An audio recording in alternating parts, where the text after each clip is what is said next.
Statue of યુનિટીના સાનિધ્યમાં વસતા આદિવાસી પરિવારોના રસોડામાં હવે મોટો બદલાવ આવ્યો છે.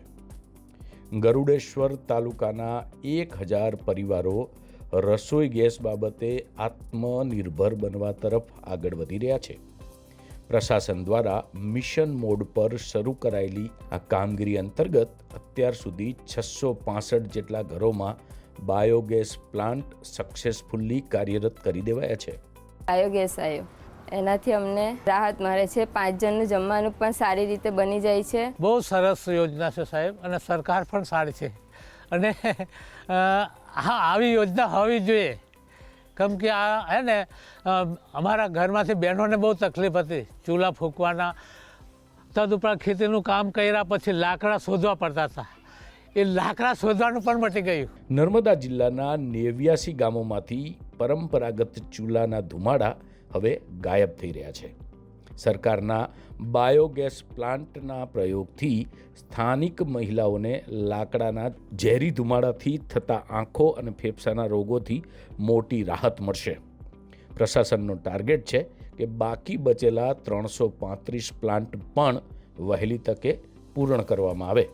ગરુડેશ્વર તાલુકાની આજુબાજુના કુલ 38 ગ્રામ પંચાયતોના 89 ગામોમાં કુલ 1000 ફેમિલી માટે 2023-24ની અંદર જે 10 કરોડની જે ગ્રાન્ટ મંજૂર થઈ હતી તેમાંથી 3 કરોડ રૂપિયા ફ્લેક્સી બાયોગેસ ગોબરધન માટે મંજૂર થયેલા, અને એ 89 ગામોના કુલ 1000 ફેમિલીને આ ફાયદો પહોંચાડવા માટેનો આ આપણે જે પ્રોગ્રામ છે એ કરેલો.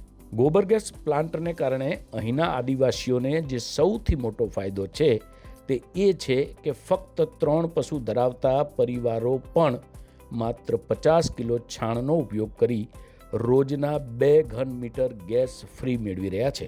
આનાથી મોંઘા એલપીજી સિલિન્ડરના ખર્ચમાંથી મુક્તિ મળી છે.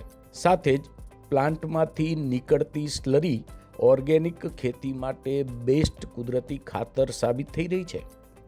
સરકાર દ્વારા પ્રતિ પ્લાન્ટ 30,000 રૂપિયાની આર્થિક સહાય સીધી આપવામાં આવી રહી છે. એક તરફ મોંઘવારી સામે રાહત અને બીજી તરફ પર્યાવરણની સુરક્ષા. તેથી ચોક્કસ કહી શકાય કે યોજના એક પણ ફાયદા અનેક છે. આવા જ અવનવા વિડીયો જોવા ખેડૂત પોથીને લાઇક, શેર અને સબસ્ક્રાઇબ કરો. જય જવાન, જય કિસાન. ખેડૂત પોથીને લાઇક, શેર અને સબસ્ક્રાઇબ કરો.